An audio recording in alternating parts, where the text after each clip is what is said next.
ಡ್ರಮ್ಮಲ್ಲಿ ನೀರು ಖಾಲಿ ಆಗಿತ್ತು, ತೊಳೆಯೋಣ ಅಂತ ನೋಡಿದೆ. ಒಳಗಡೆ ವೈಟ್ ಕಲರಾಗಿ ಹೆಂಗೆ ಕಾಣಿಸ್ತಾ ಇದೆ ನೋಡಿ. ಅದೇನು ಡಸ್ಟ್ ಏನು ಅಂತ ಗೊತ್ತಿಲ್ಲ. ಡಸ್ಟ್ ಅಂತೂ ಸಾಧ್ಯನೇ ಇಲ್ಲ ಬೀಳೋದಕ್ಕೆ, ಯಾಕಂತಂದರೆ ಫುಲ್ಲು ಮುಚ್ಚಿ ಟೈಟ್ ಮಾಡಿದ್ದೆ ನಾನು. ಆದರೂ ಅದೇನು ವೈಟಾಗಿ ಒನ್ ವೀಕಲ್ಲಿ ಅಷ್ಟೊಂದು ವೈಟಾಗಿ ಆಗಿಬಿಟ್ಟಿದೆ.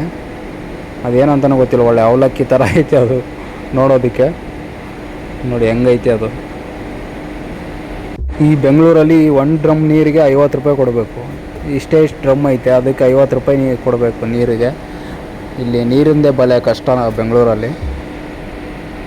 ಇದನ್ನು ಇವಾಗ ಕ್ಲೀನ್ ಮಾಡೋಣ. ಇವತ್ತು ನೀರು ಬರುತ್ತೆ, ಹಿಡಿಬೇಕು. ಮತ್ತೆ ಕ್ಲೀನ್ ಮಾಡಿಬಿಟ್ಟು ಮತ್ತೆ ಒಂದು ಡ್ರಮ್ ಹಿಡಿಯೋಣ ಇವತ್ತು. ಅದಕ್ಕೆ ಕ್ಲೀನ್ ಮಾಡ್ತಾಯಿದ್ದೀನಿ ನೋಡಿ. ಫಸ್ಟು ಮೇಲೆ ಇರೋ ನೀರನ್ನ ಎತ್ಕೊಂಬಿಡೋಣ. ನೀರು ತುಂಬ ಕಾಸ್ಟ್ಲಿ ಇಲ್ಲಿ. ನಾನು ಮೊನ್ನೆ ಹೋಗಿ ಒಂದು ಮಾರ್ಕೆಟಲ್ಲಿ ವೀಡಿಯೋ ಮಾಡಿದ್ದೆ. ಅದು ವ್ಯೂಸ್ ಬರುತ್ತೆ ಅಂದ್ಕೊಂಡಿದ್ದೆ. ತುಂಬ ಕಷ್ಟಪಟ್ಟು ವೀಡಿಯೋ ಮಾಡಿದ್ದೆ, ಆದರೆ ಬಂದಿರೋದು 34 ವ್ಯೂಸ್. ಅದಕ್ಕೆ ಎಷ್ಟು ಕಷ್ಟಪಟ್ಟು ವೀಡಿಯೋ ಮಾಡಿದ್ರೂ ಅಷ್ಟಕ್ಕಷ್ಟೇ ವ್ಯೂಸ್ ಬರ್ತಾಯಿಲ್ಲ. ಯಾಕೆ ಅಂತ ಗೊತ್ತಿಲ್ಲ. ವೀಡಿಯೋ ಎಷ್ಟು ಆಗ್ತಿಲ್ವೋ ಏನೋ, ನಿಮ್ಗೆ ಬಿಟ್ಟಿದ್ದು. ನೋಡಿ ಸಪೋರ್ಟ್ ಮಾಡಿ. ಏನಾದರೂ ಮಿಸ್ಟೇಕ್ಸ್ ಇದ್ದರೆ ಹೇಳಿ, ಅದನ್ನು ತಿದ್ಕೊಂಡು ಒಳ್ಳೊಳ್ಳೆ ವೀಡಿಯೋ ಮಾಡೋದಕ್ಕೆ ಟ್ರೈ ಮಾಡ್ತೀನಿ.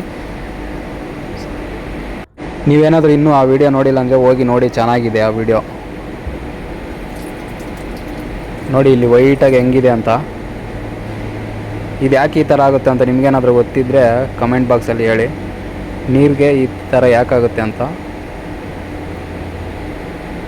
ಬನ್ನಿ, ಏನಾದರೂ ಆಗಿರಲಿ. ಇವಾಗ ಫುಲ್ಲು ಕ್ಲೀನ್ ಮಾಡಿಬಿಡೋಣ. ಕ್ಲೀನ್ ಮಾಡಿಬಿಟ್ಟು ಇವತ್ತು ನೀರು ಬರುತ್ತೆ, ನೀರು ಹಾಕ್ಸ್ಕೊಬೇಕು. ಇವಾಗ ಫುಲ್ ನೀರು ಖಾಲಿ ಆಗಿಬಿಟ್ಟೈತೆ ಬೇರೆ.